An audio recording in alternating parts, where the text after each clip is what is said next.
Hello and welcome back. It's me, Skin Glow and Afro. I'm back with another video. So to get straight into it, today's video is going to be about the national heroes of Jamaica. Now I've got two more videos to come up, so this is the first one. I'm also going to do a next video on the Black British Panthers as well, because I was asked by someone to do a video about Olive Morris. But I thought if I speak about Olive Morris, because not a lot of information is out there about the Black British Panthers or even Olive Morris, I might as well do one where I speak about everybody, because let's be honest, the black women were a crucial part of the Black British Panthers. So here I go, I'm going to get straight into it. So stick around and be sure to give me a like, comment and subscribe if you like the content, or if you don't, it don't matter.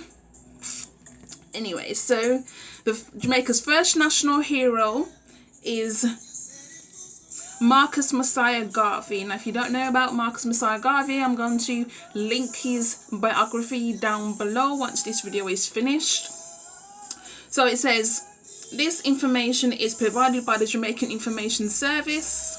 I will also be posting a link down below as well. So Jamaica's first national hero was born in St. Anne's Bay, St. Anne, on August 17th, 1887. He was conferred with the Order of the National Hero in 1969 as per the second schedule of the National Honours and Awards Act.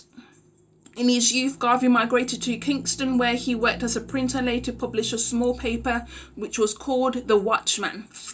During his career, Garvey travelled extensively throughout many countries, observing the poor working and living conditions of black people. In 1914, he started the Universal Negro Improvement Association in Jamaica, or the UNIA, which grew into an international organisation, encouraged self-government for black people worldwide, self-help economic projects, and protest against racial discrimination. Now, it's also important to know that a lot of people who follow the Pan-African movement, they're actually following what Marcus Garvey started. In 1916, Garvey went to the USA, where he preached his doctrine of freedom to the oppressed blacks throughout the country. However, USA officials disapproved of his activities, and he was imprisoned, then deported. Back in Jamaica in 1927, he continued his political activity, forming the People's Political Party in 1929. He was unsuccessful in national elections, but won a seat on the Kingston and St. Andrew Corporation, or the abbreviation is KSAC. But the world of the 1930s was not ready for Garvey's progressive ideas. He left Jamaica again, this time for England, where he died in 1940. His body was brought back to Jamaica in 1964 and he was buried in the National Heroes Park in Kingston. Garvey's legacy can be summed up to the philosophy he taught: race pride, the need for African unity, self-reliance, the need for black people to be organised, and for rulers to govern on behalf of the working classes. So there you go. Marcus Garvey is done, and even though I've not read Marcus Garvey biography in full yet, I do plan to, because he is not just a national hero, but he is what you refer to as a pioneer, because a lot of people follow the principles and foundations that he laid, but he doesn't get enough respect for it, and that is what really bothers me. All the things he'd done to improve not only race relations, trying to get people to go back to Africa. If you don't know, he also started this idea of having all the countries in Africa as the United States of Africa, but he died before he was able to achieve that. But yet, no, and there was another guy, I've forgotten his name now, who tried to do the same thing, but he also died before he achieved this. So it just shows that people are working progressively to try and do these things, and they're not getting no respect for it.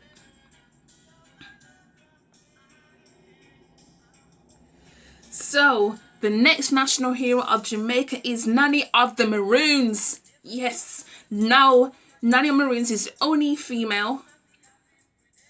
Yes, Nanny of the Maroons is the only female who is, or should I say the only woman who is on the National Heroes of Jamaica. And bear in mind, the National Heroes of Jamaica, they only have 7. Okay, there was only 7 national heroes of Jamaica. It's not like in my previous video, which I shall also link below, the one about the national heroes of Barbados. They have 10 national heroes, but in Jamaica they only have 7. So the next national hero is Nanny of the Maroons. Like I said, Nanny was a leader of the Maroons at the beginning of the 18th century. She was known by both the Maroons and the British settlers as an outstanding military leader who became, in her lifetime and after, a symbol of unity and strength for her people during times of crisis. She was particularly important to them in the fierce fight with the British during the First Maroon War from 1720 to 1739. Although she has been immortalised in songs and legends, certain facts about Nanny, or Granny Nanny, as she was affectionately known, have also been documented. Both legends and documents refer to her as having exceptional leadership qualities. She was a small, wiry woman with piercing eyes. Her influence over the Maroons was so strong that it seemed to be supernatural, and she was said to be connected to her powers of Obeah, which is basically what Obeah is, basically like, you know, what they call juju, voodoo, you know, voodoo, whatever. It's basically that. And it's also, you know, rooted in African spirituality. She was particularly skilled in organising guerrilla warfare carried out by the Eastern Maroons to keep away the British troops who attempted to penetrate the mountains to overpower them. Her cleverness in planning guerrilla warfare confused the British, and their accounts of the fights reflect the surprise and fear which the Maroon traps caused among them. Besides inspiring her people to ward off the troops, Nanny was also a type of chieftainess,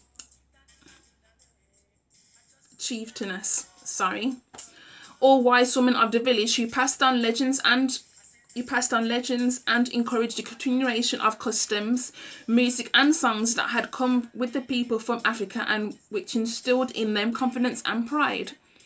Her spirit of freedom was so great that in 1739, when Quayle signed the second treaty, the first was signed by Cudjoe for the Leeward Maroons a few months earlier with the British. It is reported that Nanny was very angry and in disagreement with the principle of peace with the British, which she knew meant another form of subjugation. There are many legends about Nanny among the Maroons. Some even claim that there were several women who were leaders of the Maroons during this period of history, but all the legends and documents refer to Nanny of the First Maroon War as the most outstanding of them all, leading her people with courage and inspiring them to struggle to maintain that spirit of freedom and life of independence which was their rightful inheritance. On March 13, 1982, the Right Excellent Nanny of the Maroons was conferred the Order of the National Hero as per Government Notice 23 Jamaican Gazette, along with Sam Sharp. Now, it's important to note, obviously, Nanny Maroons was conducting these wars during slavery times, but have you noticed that little article I just read? There is no mention of where she was, of when she died. Now we know she comes from Africa, and I believe she's from Ghana, but the fact that there's no information about when she died or where she was buried is baffling to me. Not to say that she doesn't exist, but I just thought that would have been crucial to mention as well, especially since she had a massive impact during slavery. And also, I mean, even me growing up here in the UK, we all heard about Nanny of the Maroon years ago, because within West Indian families we share these tales. It is nothing new to us to hear stories about Nanny of the Maroons or hearing about Anansi, all these kind of tales. So it's just a little bit weird that where she died is not mentioned, but okay. But yes, Nanny Maroons, you are brilliant. So the next national hero of Jamaica is Samuel Sharp. Samuel Sharp was the main instigator of the 1831 slave rebellion, which began on the Kensington estate in St. James, and which was largely instrumental in bringing about the abolition of slavery. Because of his intelligence and leadership qualities, Sam Sharp became a daddy or leader of the native Baptists in Montego Bay. Religious meetings were the only permissible forms of organised activities for the slaves. Sam Sharp was able to communicate his concern and encourage political thought concerning events in England which affected the slaves and Jamaica. Sam evolved a plan of passive resistance in 1831 by which the slaves would refuse to work on Christmas Day of 1831 and afterwards, unless their grievances concerning better treatment and the consideration of freedom were accepted by the state owners and managers. Sam explained his plan to his chosen supporters after his religious meetings and made them kiss the Bible to show their loyalty. They then in turn took the plan to other parishes until the idea spread throughout St James, Trelawney, Westmoreland and even St Elizabeth and Manchester. Whether the plan reached the ears of some of the planters, troops were sent into St James and warships were anchored in Montego Bay and Black River, with the guns trained on the towns. On December 27th, 1831, the Kensington Estate Great House was set on fire as a signal that the slave rebellion had begun. A series of other fires broke out in the area, and soon it was clear that the plan of non-violent resistance which Sam Sharp had originated was impossible and impractical. Armed rebellion and seizing of property spread mostly throughout the western parishes, but the rising was put down by the first week in January. A terrible retribution followed. While 14 whites died during the rebellion, more than 500 slaves lost their lives, most of them as a result of the trials after, which is very similar to what happened in Barbados after Boozer led the slave rebellion in Barbados. Even though white people died, a lot more slaves died. Samuel Sharp was hanged on May 23rd, 1832. In 1834, the Abolition Bill was passed by the British Parliament, and in 1838, slavery was abolished. Sharp had said, I'd rather die upon yonder gallows than live in slavery.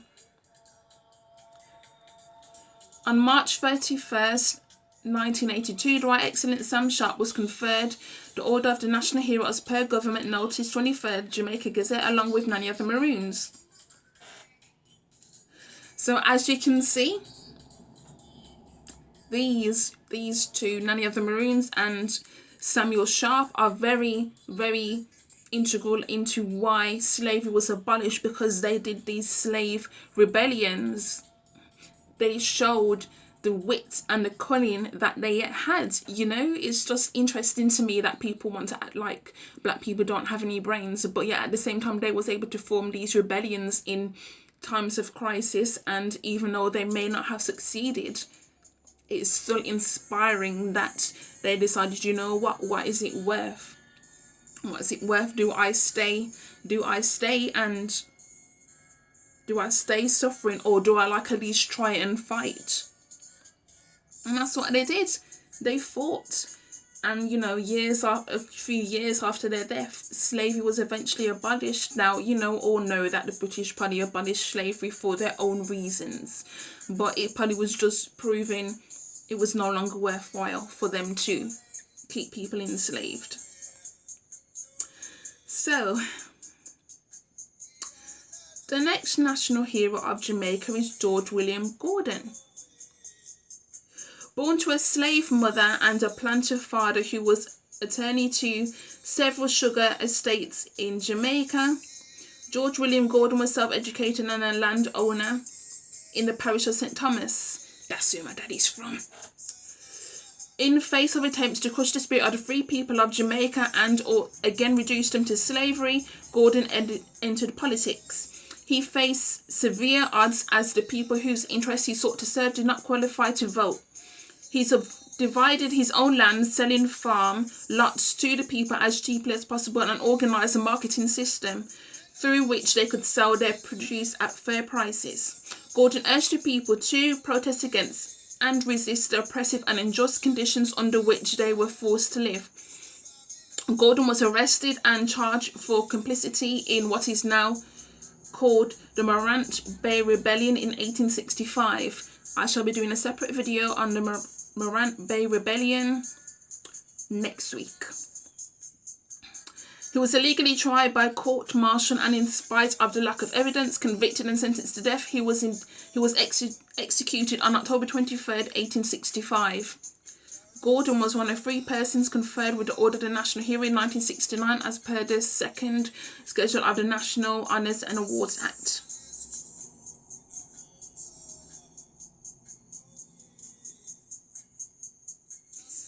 So,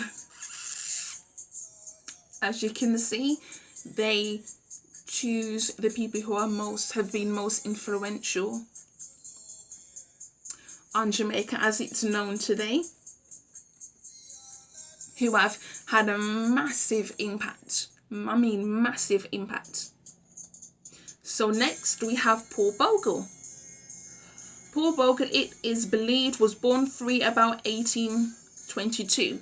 He was a Baptist deacon in Stony Gut, a few miles north of Morant Bay, and was eligible to vote at the time when there was only 104 voters in the parish of St. Thomas. He was a firm political supporter of George William Gordon. Poverty and injustice in the society and lack of public confidence in the central authority urged Bogle to lead a protest march to the Morant Bay courthouse on October 11, 1865. In a violent confrontation with full official forces that followed the march, nearly 500 people were killed and a greater number was flogged and punished before order was restored. Bogle was captured and hanged on October 24, 1865. Believed forceful demonstration achieved its objectives. It paved the way for the establishment of just practice in the courts, and it brought about a change in official attitude, which made possible the social and economic betterment of the people. In recognition of his efforts, Bogle was conferred with the Order of the National Hero in 1969 as per the second schedule of the National Heroes and Awards Act. Even though I've heard of these national heroes before, I've not really read much about them, but I think I will read in my own time more information about them, because as you can see that it's very interesting.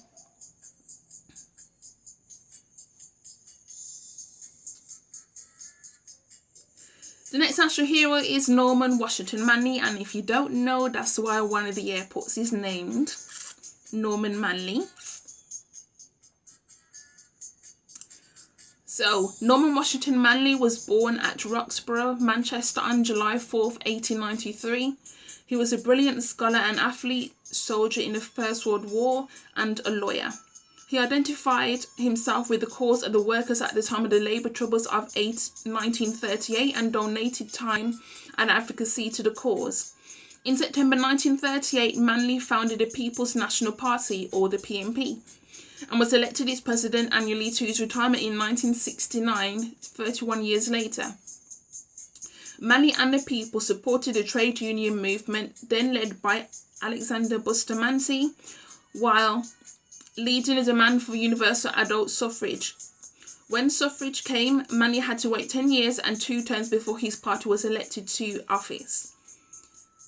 He was a strong advocate of the Federation of the West Indies established in 1958, but when Sir Alexander Bustamante declared that the opposition, Jamaican Labour Party or JLP, would take Jamaica out of the Federation, Norman Manley, already renowned for his integrity and commitment to democracy, called a referendum, unprecedented in Jamaica, to let the people decide. The vote was decisively against Jamaica's continued membership of the Federation.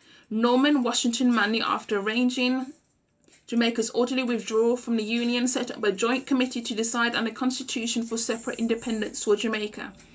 He himself chaired the committee with great distinction and then led the team that negotiated the island's independence from Britain. The issue settled, Manley again went to the people. He lost the ensuing election to the JLP and gave his last year of service as leader of the opposition, establishing definitively the role of the parliamentary opposition in a developing nation. In his last public address to an annual conference of the PNP, he said, "I say that the mission of my generation was to win self-government for Jamaica, to win political power, which is the final power for the black masses of my country from which I spring. I am proud to stand here today and say to you who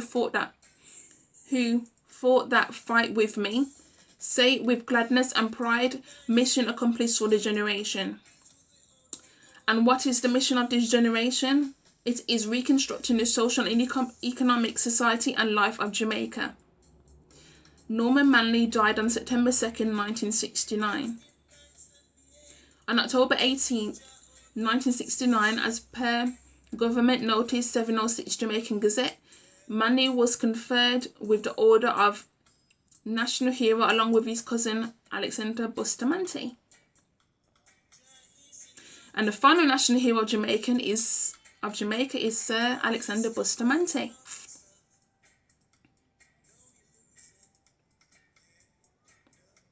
And it says, when Sir Alexander Bustamante began to make his presence felt in Jamaica, the country was still a crown colony. Under this system, the governor had the right to veto at all times, which he very often exercised against the wishes of the majority. Bustamante was quick to realise that the social and economic ills that such a system engineered had to be countered by mobilisation of the working class. Pay and working conditions were poor in the 1920s and 1930s. Failing harvest and the layoff of workers resulted in an influx of unemployed people, moving from the rural areas into the city. This mass migration did little to alleviate the already tremendous unemployment problem. Bustamante first impressed his name on the society with a series of letters to the Gleaner and occasionally to British newspapers, calling attention to the social and economic problems of the poor and underprivileged in Jamaica. The years 1937 and 1938 brought the outbreak of widespread discontent and social unrest. In advocating the cause of the masses, Bustamante became the undisputed champion of the working class. He also confronted the power of the colonial governor, declaring, "Long live the king, but then I must go." During the troublesome days of 1938, the security forces were everywhere, eyeball to eyeball with Bustamante and the workers. Labour unrest continued on and off. On September 8th, 1940, Bustamante was detained at the park camp for alleged violation of Defence of the Realm Act. He was released 17 months later. In 1943, he founded the Jamaican Labour Party with himself as head. The first general election under universal adult suffrage came in 1944, and the JLP won 22 of the 32 seats. Sir Alexander became the first Prime Minister of independent Jamaica in 1962. Oi, oi. Sir Alexander became the first Prime Minister of independent. He retired from active politics in 1967. He died on August 6, 1977 at the age of 93.